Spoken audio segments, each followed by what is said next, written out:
eh teror itu udah nggak laku ya, sudah bukan zamannya. Itu zaman dulu. Kalau kemudian kita di hidup zaman sekarang, kita harus lebih beradab. Perbedaan pendapat itu sesuatu yang biasa. Duduk di meja sama-sama, sampaikan argumentasi masing-masing, dan biarkan rakyat menjadi jurinya melihat itu. Dibandingkan teror. Dan menurut saya pelaku teror itu sudahlah. Kalau kalian hentikan kalau kalian mau Indonesia menjadi semakin lebih beradab. Tindakan teror dalam segala bentuknya itu tidak akan membawa kita pada kemajuan, tapi membawa kita pada kemunduran. Clear ya? Sambil menambahkan, jadi apa yang disampaikan Mas Adian Apitupulu itu juga menjadi salah satu rekomendasi Rakernas pertama PDI Perjuangan. Bahwa Rakernas PDI Perjuangan menegaskan pentingnya ruang partisipasi generasi muda untuk berpolitik, berekspresi, dan juga menyampaikan kebebasan berpendapat. Maka, apa yang dilakukan oleh Ketua BEM UGM ini bagian dari kebebasan berpendapat yang memang juga dilindungi oleh Undang-Undang Dasar. Kita berharap tentu siapapun yang meneror itu, yang tadi disampaikan bahwa itu sudah tidak zamannya, saya kira harus mulai dihentikan. Karena itu justru menimbulkan perspektif yang tidak baik bahwa seolah-olah kita di Republik Indonesia ini sudah tidak lagi ada kebebasan berbicara. Sejauh tetap disampaikan dengan baik, menyampaikan hal-hal kritis, dan memberikan masukan-masukan untuk bagaimana membangun Republik ini, saya kira itu bagian yang memang harus kita dengarkan, didengarkan oleh kita semua. Demikian. Ya, singkatnya begini. Kata lawan kata, data lawan data, buku lawan buku. Jangan kata, data, buku dilawan dengan teror, intimidasi, dan sebagainya. Nggak boleh. Itu membuat kita menjadi bangsa yang secara keberadaban mundur. Clear ya? Clear. Apa lagi? Lu nanya ke siapa nih?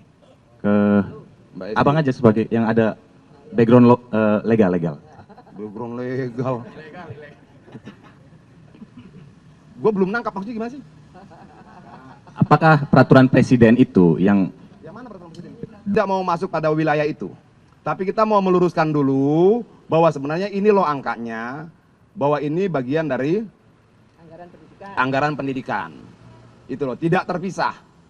Jadi bahwa kemudian ada tafsir yang lain seperti yang lu sampaikan, itu persoalan nomor 2. Yang tidak akan kita bahas di sini karena kita mau menyampaikan dulu pada publik, ini loh fakta-fakta datanya. Dan ini dituangkan dalam peraturan presiden, dituangkan dalam undang-undang tadi ya. Nomor berapa tadi? Undang-Undang nomor 17 tahun 2022. Ah, itu dia. Gitu loh. Clear ya? Ya enak aja lah. Lagi, kalau itu masih akan kita kaji nanti di dalam komisi. Tapi yang ingin kita sampaikan sekarang, menyampaikan faktanya tadi, gitu loh. Bahwa ini ternyata, dan harapan kita, itu dulu. terakhir Bang sebagai kuncian, apakah PDP setuju? Sikapnya setuju apa tidak setuju? Ini sudah bentuknya undang-undang. Sudah undang-undang dan sudah apa itu? Peraturan presiden ya? Itu loh. Ada lagi? Jadi lebih kepada begini, kita tentu mempunyai harapan alokasi anggaran pendidikan ini juga bisa kita alokasikan secara tepat. Apakah MBG tidak tepat? Saya harus kembali mengatakan bahwa MBG itu untuk wilayah-wilayah tertentu memang sangat membutuhkan. Seperti daerah 3T yang tadi ada yang disebutkan. Seperti daerah-daerah yang tingkat kemiskinannya tinggi. Itu sangat butuh, karena kami juga hadir di tengah-tengah mereka dan mereka menanyakan, MBG kami kapan Bu? Kok kami belum ada MBG? Termasuk ketika kami berkunjung ke daerah bencana. Aceh Utara waktu itu belum ada.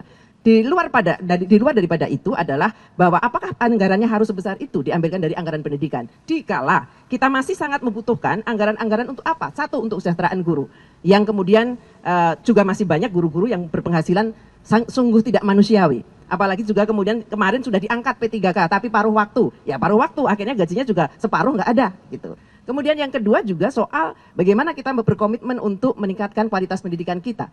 Kita selalu bicara pendidikan bermutu dan setara. Bermutu dan setara, bagaimana bisa setara ketika sarana prasarana yang dimiliki oleh sekolah-sekolah tersebut tidak mampu untuk mencapai pendidikan yang setara dengan tempat-tempat yang memang sudah mempunyai fasilitas pendidikan yang sangat baik. Saya kira itu Mas. Jadi intinya ayolah alokasi anggaran ini juga kita sebagian bisa untuk kesejahteraan guru, bisa untuk revitalisasi, bisa untuk juga percepatan penyelesaian pendidikan di wilayah bencana yang sampai hari ini masih banyak anak-anak kita yang sekolahnya di tenda-tenda darurat. Dan dengan fasilitas sekolahnya masih ada, tapi meja kursinya hilang, alat-alatnya juga sudah tidak ada. Termasuk SMK. Bagaimana kita mau bicara pendidikan berkualitas ketika alat-alat prakteknya sama sekali tidak ada? Apakah itu fakta? Fakta, karena kami berada di lapangan untuk melihat itu. Demikian. Mbak Esti yang jawab. Ya. Ya. Baik, saya harus menyampaikan. Pertama, kalau di Komisi 10 itu tentu informasi ataupun monitoring pengawasan yang kita lakukan tentu terhadap mitra kerja. Nah, mitra kerja kita walaupun BGN atau MBG itu masuk di kelas di sekolah-sekolah, tetapi BGN itu bukan mitra kerja Komisi 10. Jadi tentu kami tidak bisa secara detail untuk kemudian mendapatkan informasi melalui forum di Komisi 10. Ada ruang lain yang mungkin itu oleh komisi, kalau tidak salah BGN itu di Komisi 9. Maka Komisi 9 lah yang kemudian pasti lebih memahami detail mengenai anggaran untuk BGN ini. Karena anggaran BGN setahu kami di dalam APBN ini kan tidak hanya 223,5 triliun. Itu kan yang dari anggaran pendidikan. Total secara keseluruhan anggaran untuk BGN itu kan 335 triliun. Nah, saya kira lebih tepatnya di dalam bagaimana sejauh mana BGN melakukan penyerapan anggaran, ya kita tahunya hanya dari medsos. Medsos katanya sudah berapa, Mas? Pasti sudah tahu kan? Persen, ya. Ya saya kira ini yang bisa kami sampaikan karena memang Komisi 10 tidak mempunyai tidak bermitra langsung dengan BGN. Hanya anak-anak penerimanya adalah bagian dari dunia pendidikan yang berada di Dikdasmen. Mana Mbak Isti melihatnya? Sejauh ini kita belum membahas mengenai revisi Undang-Undang APBN. Ini kan baru saja ya, baru sampai dengan Februari. Kalau toh nanti ada perubahan, itu lebih kepada persoalan anggaran-anggaran yang harus digunakan untuk percepatan daerah bencana. Seperti yang kemarin mengemuka ketika kita sedang melakukan rapat koordinasi antara satuan Satgas bencana di DPR maupun dengan pemerintah. Gitu. Kalau untuk kebencanaan saya kira kita dorong full bagaimana supaya daerah bencana bisa terselesaikan termasuk soal anggaran pendidikannya.